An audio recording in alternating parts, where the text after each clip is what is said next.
dear beloved, Boss Mike, Cervera.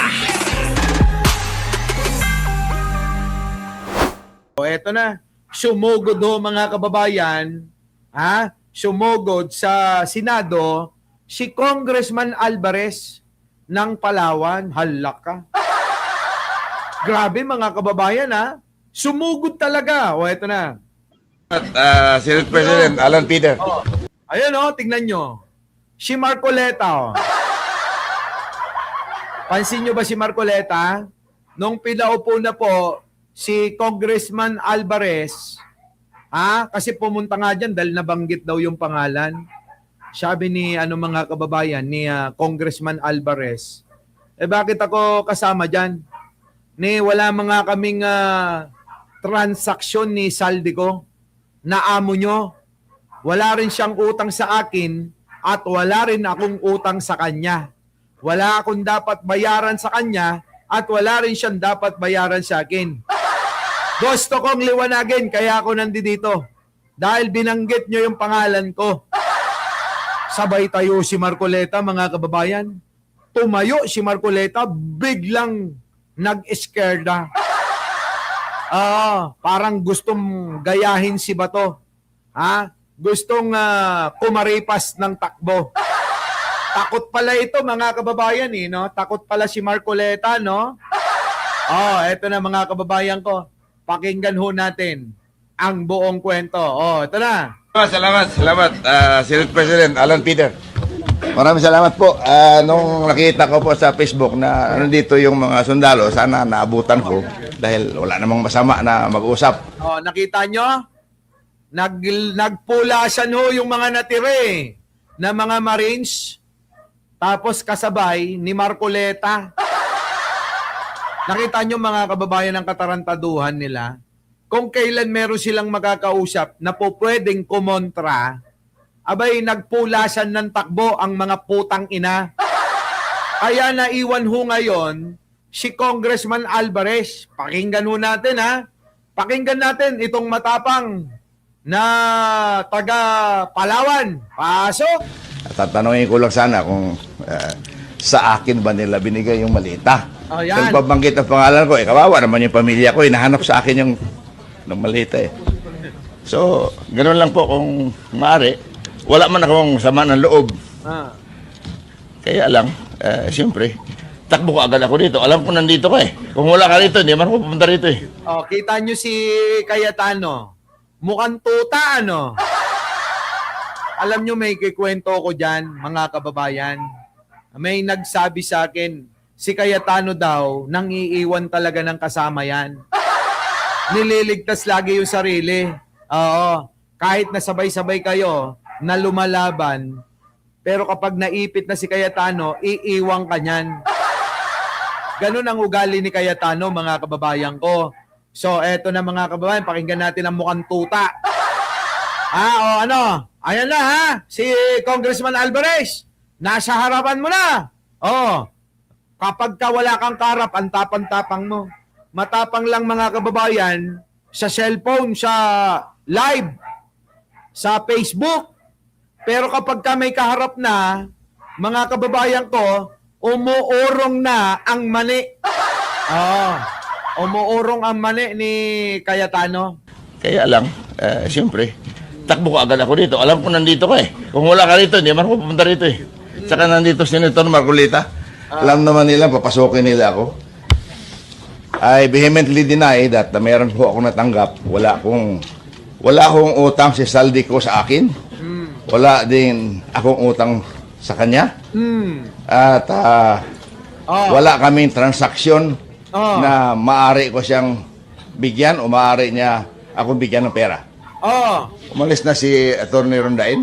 Kita nyo? Talagang hined on the Congressman Alvarez. Bakit mani, boss? Mani kasi yun, mani.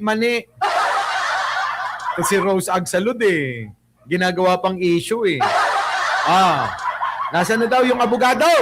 Yung abogado nga tumawag sa kanya.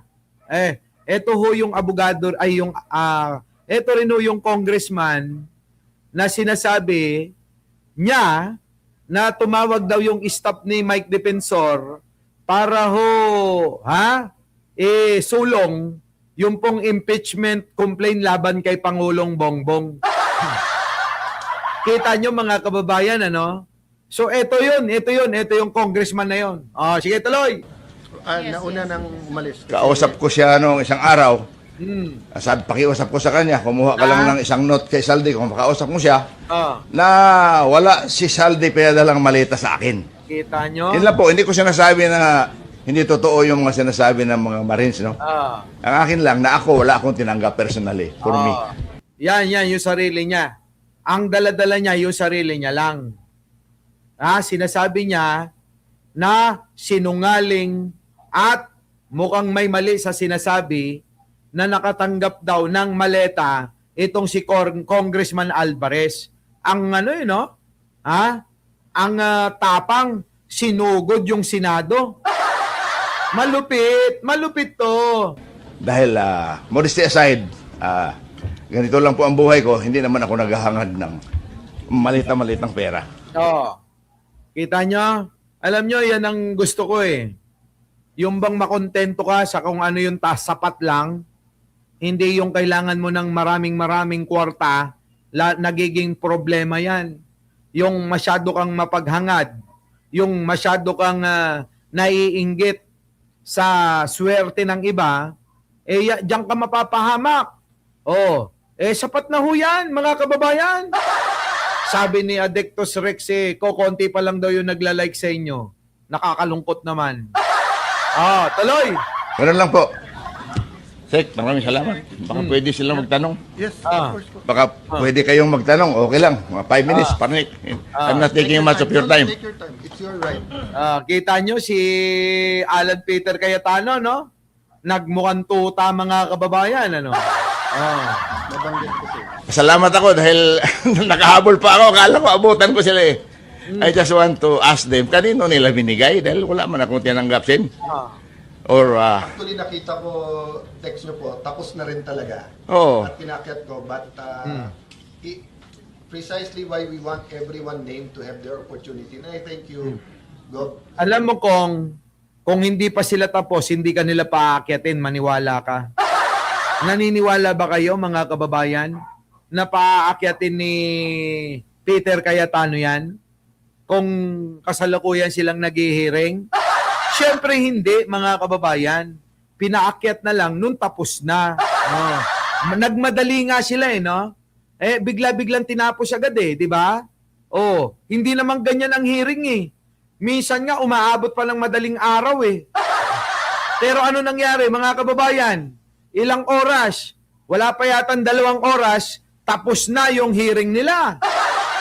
Ano pa maaabutan ni ni Congressman Alvarez? Talagang gusto niyang head-onin. Gusto niyang komprontahin yung mga 18 Marines na nagtuturo na nakatanggap daw siya ng kwarta. Utang ina, mga kababayan, ganito ang gusto ko. wala man. Kung malinis ang konsensya mo, pupunta ka rito, di ba? In fact, maraming kongresista na sasama sana. Ang isa doon, Kita nyo? Marami sanang kongresista ang sasama sana para harapin yung mga chismosa. Chismosa na 18 Marines daw sila. Grabe. Ito malupit, mga kababayan, Ay, thank you naman sa mga nag-like. Ernida Sa Martino, nagsabi sa akin na pupunta rin dito yung congresswoman Garin ng Iloilo. Pinsan ko pa yan sa Sabiloso. Sabi niya kung pupunta kasama ako. Nakita ko ngayon, meron kayong, hindi ko man alam to Kung alam ko lang ito, nandito ako maaga pa, kinansila ko lahat ang aking mga meeting. Any question? So, any question po? Yan na. Congressman, since nabanggit niyo po na walang katotohanan. Hindi sa walang katotohanan. Wala ako tinanggap na pera, wala silang dinala sa aking malita. Ibig sabihin, ate, yung tanong mo, ayusin mo. Ang kanyang daladala lang dyan, yung sarili niya. Kung meron man siya sasagutin, yung para sa sarili niya lang. Hindi siya para dun sa mga kasama. Di ba, mga kababayan ko? Di ba? So ngayon, mga kababayan, di ba mga kababayan? So ngayon, ang mangyayari, wait lang naku, mahaba na pala ito. Oo. Mahaba na. Di ba?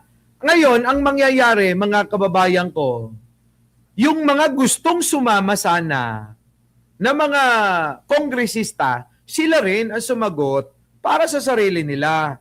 Kasi, sabi nga sa amin, what's biyang?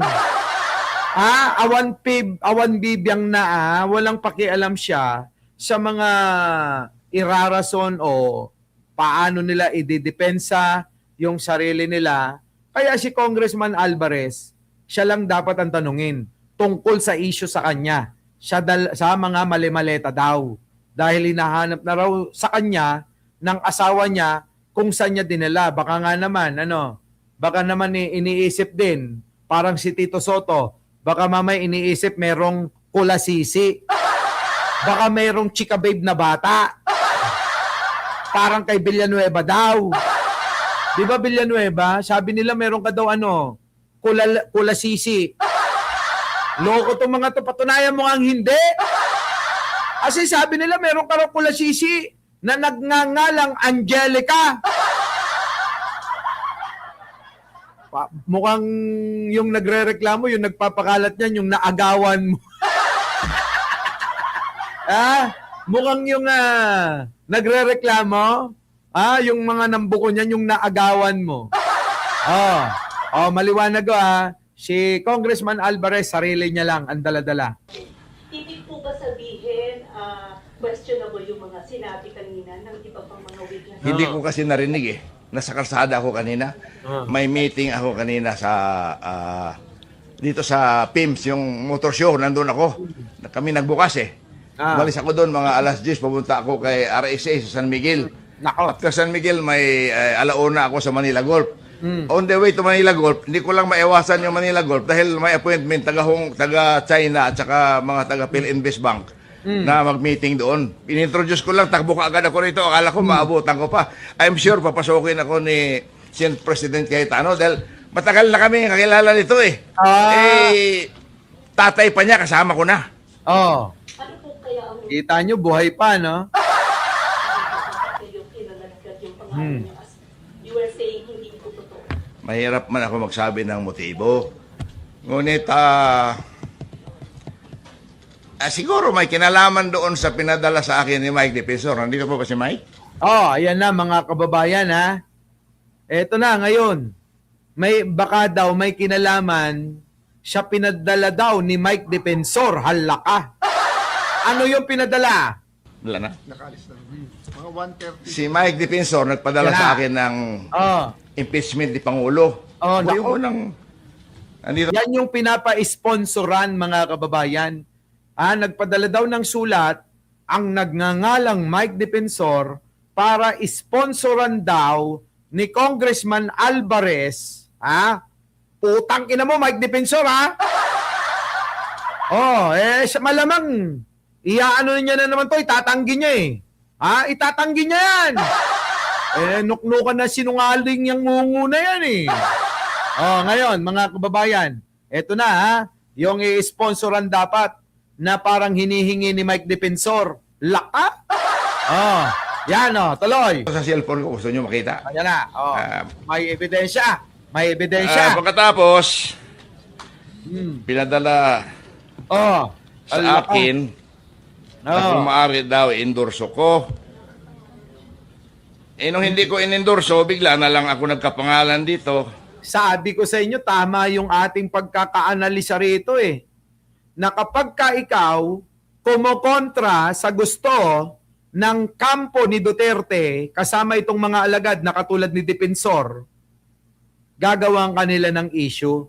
Isasabit kanila rito sa propaganda nila na mga mali-maleta. Kaya nga wag na kayong magtaka mga kababayan sa susunod. Baka pati si Trump meron ng maleta. 'Di ba? Baka pati sa bagay si Andres Bonifacio at saka sino to? Si Jose Rizal, merong maleta na eh. Utang ina talaga mga kababayan itong maleta na to. Ha? Oh, so ayan, tanim intriga, tanim tanim intriga, tanim ebidensya. Ito na. Hindi ko sinasabi na yung sinasabi na Na mabuhay ka, Congressman Jose Alvarez po. Oo. Si Margaret, ito, hindi ko kilala kung sino itong Margaret nagpadala sa akin. yan. I'm writing on behalf of Congressman Mike Defensor to request for your endorsement of impeachment complaint against PBBM for graft and corruption Kita and nyo? betrayal of public trust. Ayan na. Your principled stance, binula pa ako. Oh, Your principled stance on accountability makes you an ideal endorser. We respectfully request for your public endorsement to strengthen this effort and uphold the rule of law. Binola pa raw siya mga kababayan. Na yung kanya daw, mga ginagawa, ito na yung pagkakataon. Oo. Na mas tumindig. Oo. Nako. Ay, grabe no. Sabi ni Saldi Magbalon, pati ikaw, Boss Mike. Oo. Lahat naman. Ay, kailangan kapag kamaleta, ayoko ng Rimowa, gusto ko Gucci. O kaya Christian Dior na maleta.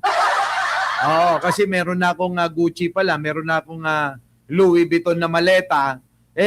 Christian Dior na lang ang wala. Gusto ko doon putang ina nyo. Attached is the full complaint for your review. Thank you for your consideration. Ayan na. Hello po, will you endorse? Ang Ang sagot ko, no, sorry. Hindi ko pa nga nabasa eh. Pinapa-endorse na agad sa akin, pinaprint ko ganyan kakapal. So, sunod noon, kasama na po ako dito sa Marines.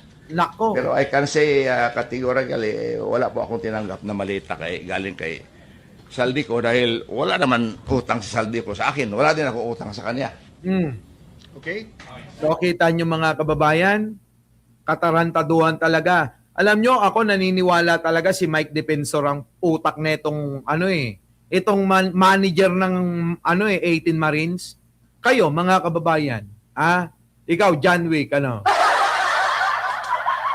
mga kababayan ko, kayo, tanong ko sa inyo, naniniwala ba kayo na ang manager ng 18 Marines, walang iba kundi si Mike Defensor? Kasi yun yung nakikita ko dyan. Siya tuwing mayroong mga press con, at ngayon, nakita ko na naman kahapon, nando doon yung 18 Marines, nando doon sa likod si Mike Defensor. Bulong ng bulong. Diba, mga kababayan ko? Bulong ng bulong. Wala namang tinda na mga isda, gulay, sa may Senado, bumubulong-bulong. Diba sa palengke nagbubulong magkano yan? Magkano yan? Sabihin mo, 5 maleta, 3 maleta.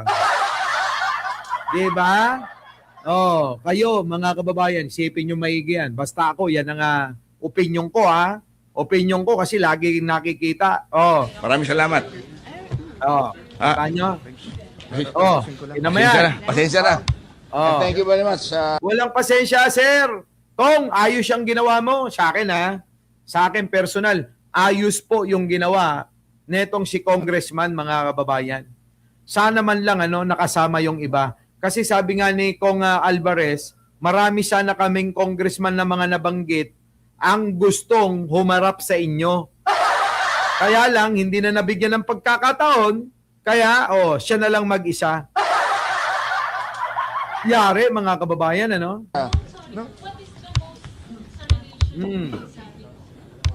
Wala na.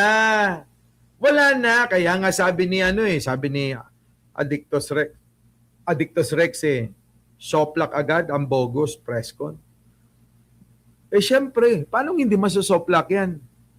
Kita mo, nagsalita na si Erwin Tulfo. Sabi ni Erwin Tulfo, putang ina nyo. Kung sino man ang maghihiring uli dyan, na gagamitin ang komite na pinanghahawakan ko, walang iba kundi ang Blue Ribbon Committee, ipapa-aresto ko kayo. Sabi ni Erwin Tulfo, mga kababayan, tapang. Labang kayo ron? Di ba, mga kababayan? Walang nagawa. Nga sila dyan, mga kababayan. Oh, tuloy. Kakilala. Si Exaldi ko, congressman, kasama ko sa Opo. Hindi pa tapos. Opo. Vice Chair ako ng appropriation since 2022 up to 2025.